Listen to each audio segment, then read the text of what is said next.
It's so cute. Where's the other butterfly? Hmm? Where's the other butterfly? চলো মামা, it's lunch time. So আমরা লাঞ্চে দিয়ে দিচ্ছি বাচ্চাদের জন্য বিরিয়ানি, আর আমাদের জন্য এই সাদা ভাত দিয়ে আমি বাগানের সবজি করেছি, একদম কয়েক রকম সবজি দিয়ে। খুব মজা হয়েছে সবজিটা। আর বাগানের কুমড়ো শাক করেছিলাম ডাল দিয়ে, যেটা আমার আর আমার জার খুব পছন্দ। চিকেন ছিল, আর এই নাগামরিচ দিয়ে খাবো আমি আর আমার জা মিথিলা, আমরা শাক দিয়ে খাবো।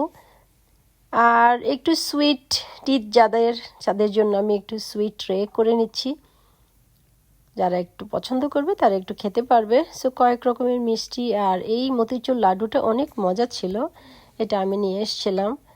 সো একটু একটু করে আমি সন্দেশগুলো একটু ছোট করে কেটে দিয়েছি, যাদের পছন্দ তারা নিয়ে নিবে। এই তো আমাদের খুব ভালো সময় কেটেছে আলহামদুলিল্লাহ। সবাই ভালো থাকবেন, নেক্সট ভিডিওতে কথা হবে।